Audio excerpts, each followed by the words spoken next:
Oil को इसमें test कैसे किया जाता है। इसका नाम दे रखा है MS ऑयल टेस्टिंग सेट। ये एक ट्रांसफार्मर ऑयल चेक करने के लिए एक इक्विपमेंट है, ठीक है। कोई भी ट्रांसफार्मर होता है उसके अंदर जब हम तेल डालेंगे तो उसको डालने से पहले क्या करना पड़ता है, चेक करना पड़ता है। और चेक उसका क्या करना पड़ता है, उसकी डाइलेक्ट्रिक स्ट्रेंथ। डाइलेक्ट्रिक स्ट्रेंथ क्या होती है कि प्रत्येक जो चालक चीज़ है या अचालक चीज़ है उनकी अचालकता सहन करने की शक्ति है वो सबकी क्या होती है, अलग अलग होती है। तो इसमें जो तेल डालेंगे उसमें तेल में हम ये देखेंगे कि उसकी अचालकता कितनी है। तो उसको हम पहले क्या करेंगे, उसको चेक करेंगे। और चेक करने के लिए हमारे पास एक ऑयल टेस्ट सेट होता है। तो देखते हैं इसमें चेक कैसे करेंगे। तो सबसे पहले इसमें एक निर्देश दिए होते हैं, जो एक डाटा प्लेट होती है उसको हम क्या करेंगे, पढ़ेंगे। तो पढ़ने के लिए हम देखते हैं इसके पीछे एक डाटा प्लेट होती है, उसको हम पढ़ेंगे। उस पर क्या क्या करना पड़ता है, उसमें सारे निर्देश दे रखे हैं। जैसे 1 नंबर इसमें दे रखा है वर्किंग इंस्ट्रक्शन, यानी ये काम कैसे करेगा, इसके मेथड क्या है, किस प्रकार इसको क्या यूज करना है, ठीक है। यूज करने के लिए सबसे पहले दे रखा है आपको क्या करना है कि इसके अंदर जो 2 इलेक्ट्रोड है, इसके अंदर क्या चीज़ है, 2 इलेक्ट्रोड। उस इलेक्ट्रोड के बीच में आपने क्या करना है, इस चीज़ को, इस पोर्ट को क्या करना है, सेट करना है। तो उस पोर्ट को सेट करने के लिए अपने क्या करेंगे, इसको अंदर रखेंगे। और अंदर रखने के बाद, यानी इसको ढक्कन देके अंदर रखने के बाद में जो ये ढक्कन है, ये ढक्कन है, इसको क्या कर देंगे, प्रॉपर तरीके से इसको बंद कर देंगे, ठीक है। 2 नंबर आपको क्या दे रखा है कि कनेक्ट द मेन लीड, यानी 240 वोल्ट मेन लीड है वो अपने क्या करेंगे, मेन सप्लाई से जोड़ देंगे। और इसका एक अर्थिंग पॉइंट है, उसको क्या करेंगे हम, इसका एक अर्थिंग पॉइंट भी होता है। अर्थिंग पॉइंट है, इसको क्या करना है, जमीन के साथ में जोड़ देना है, यानी अर्थ कर देना है। तो सबसे पहले अपने देखते हैं, चालू करते हैं इसको। जैसे कि अपने मेन सप्लाई इसकी ऑन कर दी है। ऑन करते ही हमारे पास यहाँ क्या हो जाएगा, वेरिएक मेन जो ये है ग्लो हो जाएगा। और मेन सप्लाई ऑन है वो ऑन हो जाएगी। दोनों इंडिकेटर हमारे पास अवेलेबल हो गए, येलो कलर का और ग्रीन कलर का। उसके बाद हम क्या करते हैं,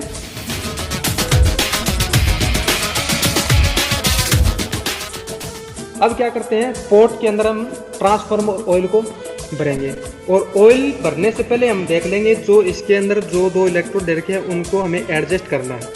स्क्रू ड्राइवर की सहायता से हमें क्या करना है, इसको एडजस्ट करना है। यानी इनका गैप है वो कितना होना चाहिए, 1 या 2 mm होना चाहिए। इनके बीच में 2 आपको गैप दिखाई दे रहा है, ये कितना होना चाहिए, 1 से 2 mm। इसके लिए हमारे पास में एक गेज भी दे रखा है, ये गेज हम इसके बीच में लगाएंगे, ठीक है। इसका गैप इतना ही होना चाहिए, ज़्यादा नहीं होना चाहिए, ठीक है। तो इसको स्क्रू ड्राइवर की सहायता से हम क्या कर लेंगे, सेट कर लेंगे।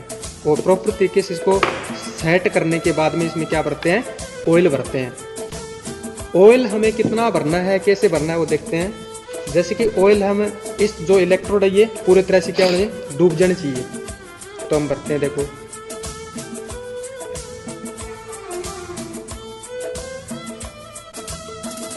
इतना ऑयल है इसके अंदर डालना। इसको थोड़ी देर के लिए हम क्या करते हैं, स्थिर रखते हैं। इसको स्थिर रखने का मतलब ये हुआ कि इसके अंदर जो भी बुलबुले थे वो बुलबुले क्या हो जाए, इसके अंदर से रिलीज हो जाए, यानी बुलबुले नहीं रहना चाहिए, ठीक है।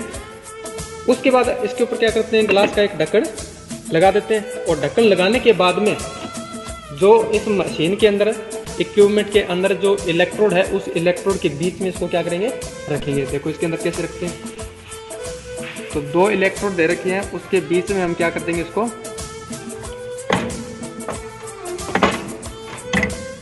इस तरह से इसको रख देंगे। और रखने के बाद में इस जो ग्लास का ढक्कन है उसको क्या कर देंगे, रख देंगे। ये ढक्कन इस तरह से बंद होना चाहिए। इसके ऊपर आपको एक बटन दिखाई दे रहा है, पुश बटन। ये जैसे ही हम ढकेंगे तो ये पुश बटन है, ये दबना चाहिए, यानी ऑन होना चाहिए। इसका कनेक्शन है कि जब तक हम ढक्कन खुला रखेंगे तब तक ये मशीन नहीं चलेगी, ठीक है। जब ये ऑटोमेटिक बटन है ये पुश होगा तभी ये मशीन ऑपरेट होगी, इससे पहले नहीं होगी। तो ये अभी ढक्कन है, वो जब बंद करेंगे तब ये बटन क्या होगा, पुश होगा, यानी ऑन हो जाएगा। उसके बाद ही मशीन को हम ऑपरेट कर सकते हैं। ये एक सुरक्षा के लिए है, ठीक है। क्योंकि जब तक हम ढक्कन बंद नहीं करेंगे, ऐसे चला दें तो ये बटन ऑपरेट नहीं हुआ तो मशीन चलेगी नहीं। तो इसका मतलब है सबसे पहले आपको बटन है ये जो कवर है ये क्या करना पड़ेगा, बंद करना पड़ेगा। तो जैसे ही हम बंद करेंगे तो ये पुश हो गया, अब इस मशीन को हम क्या कर सकते हैं, ऑपरेट कर सकते हैं। तो सबसे पहले इधर दे रखा है ये इस मशीन का क्या दे रखा है, यहाँ पे फ्यूज़ दे रखा है। ये हमें देख लेना चाहिए, चेक कर लेना चाहिए कि फ्यूज़ इनका सही है या जला हुआ है। ठीक है, इसको हम निकाल के हमें चेक भी कर सकते हैं। देखो लाइट यहाँ से बंद हो रही है, तो इनका फ्यूज़ हम देखेंगे, ये इनका फ्यूज़ है, तो इनका फ्यूज़ सही है। अब इनको वापस लगा देते हैं। देखो यहाँ पे गल हो गई।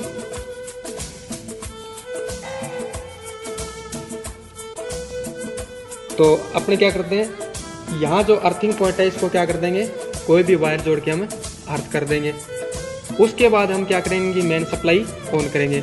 ऑन करने से पहले हमें एक चीज़ ध्यान रखनी है, जो वेरिएक है इनका, जो ये सिलेक्टर है, ये क्या होना चाहिए, 0 पे सेट होना चाहिए, यानी हाई लेवल पे नहीं होना चाहिए, मिनिमम वैल्यू पे ये होना चाहिए।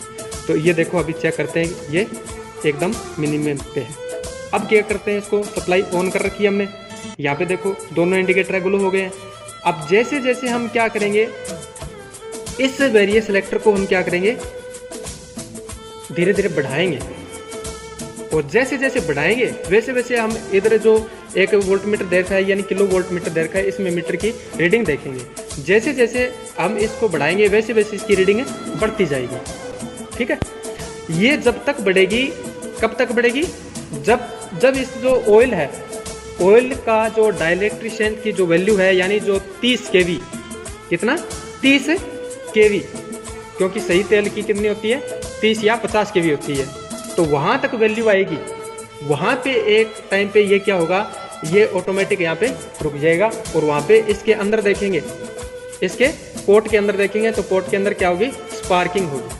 अंदर कहाँ पे स्पार्किंग होगी, देखो इस जो पोर्ट है इसके अंदर यहाँ पे हमें क्या दिखाई देगी, स्पार्किंग दिखाई देगी। कब दिखाई देगी, जब इसकी ब्रेकडाउन वोल्टेज आएगी, कितनी 30 या 40 kV, कितनी आएगी 30 या 40 kV।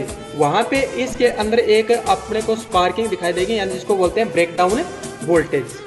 तो वो वोल्टेज है वहाँ पे ब्रेकडाउन वोल्टेज होगी। तो अभी देखते हैं, अब जैसे जैसे हम क्या करेंगे, इसकी वोल्टेज बढ़ाते हैं, तो हमारा ये जो मेन वेरिएक है, इनकी लाइट है वो क्या हो जाएगी, ऑफ हो जाएगी, और रेड वाली इंडिकेटर क्या हो जाएगा, ऑन हो जाएगा। और ये ऑन होने के बाद में वापस बंद कब होगा, जब इनकी ब्रेकडाउन वोल्टेज आएगी, यानी जहाँ पे स्पार्किंग पैदा होगी उस पोर्ट के अंदर, दिखाओ कहाँ पे, उस पोर्ट के अंदर स्पार्किंग पैदा होगी। वहाँ पे स्पार्किंग होते ही, और स्पार्किंग होते ही इस जो इंडिकेटर है, ये इंडिकेटर ऑफ हो जाएगा। उसके अंदर स्पार्किंग होगी, वैसे ही ये इंडिकेटर ऑफ हो जाएगा, और ऑफ होते ही जहाँ पे ऑफ होता है वहाँ पे हमें इसको क्या करना है, रोकना है। और रोकने के बाद में हमें इस मीटर के अंदर रीडिंग देखनी है, कितनी रीडिंग दिखा रहा है, वो ही रीडिंग इनकी क्या होगी, ब्रेकडाउन वोल्टेज होगी, यानी वो इनकी डाइलेक्ट्रिक स्ट्रेंथ होगी। तो जैसे जैसे हम देखो इनको बढ़ाते हैं, तो बढ़ाते देखो इस मीटर के अंदर रीडिंग देखो आप, बढ़ रही है, बढ़ रही है, बढ़ रही है। और यहाँ आने के बाद में इसकी क्या हुई है, यहाँ पे ब्रेकडाउन वोल्टेज हुई है, यानी इसके अंदर क्या हुई है, स्पार्किंग हुई है। ठीक है, इसके अंदर स्पार्किंग हुई, वहीं हमने इसको क्या कर दिया, इनको रोक दिया है, और वो इनकी क्या है, डाइलेक्ट्रिक स्ट्रेंथ है। अब इनकी देखो कितनी है, 20 और 40 के बीच में रीडिंग आ रही है, 20 और 40, तो 20 और 40 के बीच में आ रही है, यहाँ पे 30 से 35 आ रही है ये, तो 35 kV, किलो वोल्ट। तो इस ऑयल की डाइलेक्ट्रिक स्ट्रेंथ है वो कितनी है, 35 किलो वोल्ट, यानी केवी। तो ये इनकी डायरेक्टिव स्ट्रेंथ है। अब हमें ये देखना है कि ट्रांसफॉर्मर के अंदर जब डालेंगे तो उनकी कितनी ये चीज़ होनी चाहिए, तो उसके अंदर कितनी होनी चाहिए, 50 kV होनी चाहिए। ट्रांसफॉर्मर के अंदर जब यूज करते हैं, देखो इनके अंदर दिखा रखा है कि इनकी कितनी होनी चाहिए, 50, देखो 30 kV आरएमएस होती है, एवं फिल्ट्रेशन के बाद में 50 kV आरएमएस होती है। तो यानी जब फिल्टर, अब इनको तेल को हमें क्या करने की जरूरत पड़ सकती है, फिल्टर करने की भी जरूरत पड़ सकती है, क्योंकि हमने इसके डाइलेक्ट है वो हमने क्या कर ली, चेक कर ली, वो कितनी आई है, 35 आई है, क्योंकि हमें चाहिए कितनी, 50 kV। तो अब इस ऑयल को क्या करना पड़ेगा, फिल्टर करना पड़ेगा, और फिल्टर करने के लिए अलग से मशीन होती है।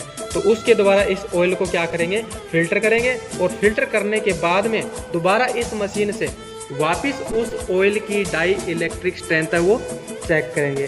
उसके बाद हमें यहाँ देखना कितनी दिखा रही है कि 35 की बजाय 40 दिखा रही है या फिर 50 दिखा रही है। अगर 50 दिखा रही है तो वो क्या है, सही है, उनको हम क्या कर सकते हैं, ट्रांसफार्मर के अंदर यूज कर सकते हैं। तो इस प्रकार हम बार बार ऑयल का सैंपल लेके ट्रांसफार्मर से और इस ऑयल टेस्टिंग सेट से हम क्या कर सकते हैं, उसकी डाइलेक्ट्रिक स्ट्रेंथ है वो चेक कर सकते हैं। उसके बाद हम क्या कर सकते हैं, उस ऑयल को ट्रांसफार्मर में यूज कर सकते हैं। तो इस प्रकार हम क्या कर सकते हैं, ट्रांसफार्मर तेल होता है जो जिसको हम बिजली का तेल बोलते हैं, उसको हम चेक कर सकते हैं।